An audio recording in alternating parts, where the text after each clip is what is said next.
Alright, so I'm going to give you a quick run through of what all the markings on the walls are, what that means, what we're going to be looking at. Then we'll do a hands-on demonstration of how to check windows and everything. So let's walk over here first. Starting in the garage again like we have. We've got our laser line marks that we make with a laser, and we come back and run a chalk line at 5 foot from the finished floor. This is done by the mason. And what this does is this tells us how his wall is, how tall it is, if it's out of tolerance, which we want a 1/4 inch plus or minus in 10 foot. So I went through and kind of made some marks here. For instance, right here, we're minus 3/16 of an inch from the top of the wall. That means our wall is a little low, but that's okay. We're within our 1/4 inch. Over here we have right on the money. So we're pulling from the top of bond beam. It's 9'4". 5 foot laser line. We're looking at 4'4".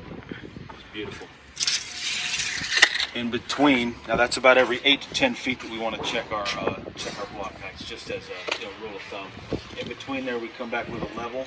Same thing about every 8 to 10 feet. Want to spot check, see if our walls are level. While we're in the garage, we also want to take a look at the struck block.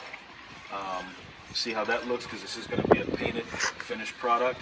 We may have some areas like this that are chipped. What we want to do is we want to mark that, let the mason know he needs to come back, do a little work on that.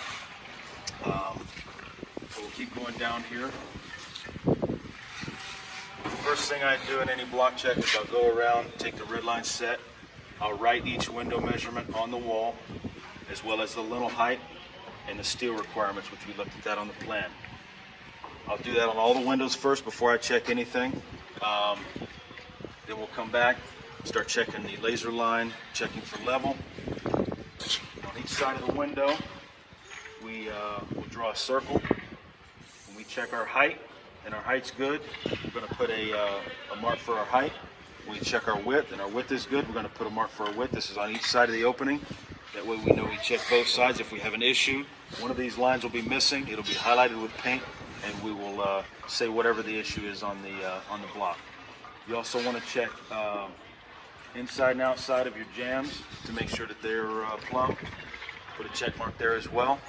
That way we know the window's going to go in. We're not going to have any issues. And as we're checking, we want to keep our eyes out for any imperfections that we see while we're leveling the walls. This being one of them. Looks like maybe someone hit this, either taking the scaffold down, or who knows. But definitely need to address this. It's going to be an issue with drywall. So, all right, so we're going to do a quick demonstration on how to check a window. Very simple, not really much to it. Like I said, we got our window measurement here, lintel height. On the front elevation, this lintel calls to be 6'8" versus 8 foot in your other typical windows. We're going to check that, one number 5. We've already checked level and plumb. It's good to go there. We check both sides, so we know we're good there. 37 3/4. 37 7/8. So we're a little big on the bottom. Not that big of a deal. What you want to do when you're checking your window is check right at the edge of the sill where your window is going to sit. We got 63 1/8. Same thing on this side, 63 1/8. So we're a little big on the opening, but not enough to be concerned. I think we'll be fine on that. So we're going to go ahead and mark this window good. And that's how we check a window opening. Now we're going to check window placement. You want to do this in all openings to make sure everything's in the right location. We've already checked on the plan. It's 27.4 from the outside of the garage to the edge of window. I've got 27.3 5/8. So we know block isn't perfect. We're within a 1/4 inch. I think we'll be fine on that.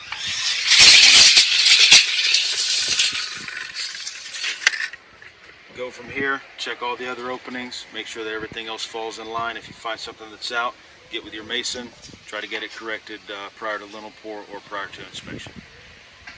All right, next thing we're going to look at is checking of all the dowels and down bars. Now, we went through, like I signified with green paint. What I typically do is 5 courses up. That's just kind of my thing. I'll make a mark on the wall, notating that the dowel's in place. It's good. We've got our number 5 vertical steel coming from the top. It's tied in place. It's good. Also, what you want to look for, make sure we have our 1.5 inch clearance all the way around our slab dowel as well as our vertical steel. Now, an inspector told me once a good rule of thumb is if you can grab it, you're good to go. So 1.5 inches. If it's beyond that, we want to go ahead and get a hold of the slab guy, have him re-drill, or if your mason's doing it, have him drill it as well. While checking, we noticed over here on the foundation plan, there calls for a dowel here. I don't see it. There's not a hole inside or outside, so I went ahead and marked it. I'm giving the slab guy a call. He's on his way out to take a look at it. There could be a dowel here. We don't know yet, so we marked that. We want to have him come and check that out. While we're checking our dowels, we want to look for any chipping. Here we've got a little area that we marked. It needs to be chipped. A little bit of overpour, not a big deal. Gotta go ahead and get that now. That way we don't have any issues later on. Alright, so what we have here is a dowel that we have. It's a little out of place. It's up next to the block. We do not have our 1.5 inch clearance. You can't reach in there and grab it. So what we've got it marked. We're going to have our guy come back and re-drill that in the correct location. We went ahead and marked some chipping that we found here as well. So while he's here drilling, he can chip that. That way we know that that's taken care of. Also, one thing we want to look at is how the mason pulled his mortar back at least 2 feet away from the house. That's part of his job when he gets done, is cleaning up, making sure that we got a nice clean edge all the way around. All right, so just want to do a quick overview of everything we went over for the block check. We got the laser line, which is checking our wall height, making sure we're within plus or minus a 1/4 inch. Made sure all the walls are plumb. Made sure all the openings are plumb. Checked all the openings with the window measurements given to us by the window company. Also checked the placement of the windows, dowel placement, vertical steel placement. We also looked at the plumbing penetration, make sure that that's sealed up. Steel that needs to be drilled in epoxy, chipping. Cleanliness of the house, as you can see, the mason did a really good job of sweeping the house out. It looks great. That's what we want on every lot. Now when it comes to block picks, that's the last thing we're going to talk about. You want to get a picture from the road, looking back towards the house, which if we turn around and look, the builder wants us in this particular community to place a block pile in one location, not in the dumpster, to be picked up by the grader. Everything else is clean around it. Excess mortar stacked up, nice and neat on the pallet, so we're good there. We want to take a picture of the inside of the house clean, swept out. Take a picture of a couple of dowels, make sure that they look good. Take a picture of the back. One last thing we want to look at is the same thing we looked at slab prep stage, is PSI on the plumbing gauge.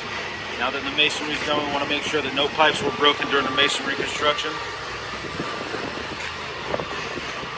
So if we look here, that's what we did at slab prep.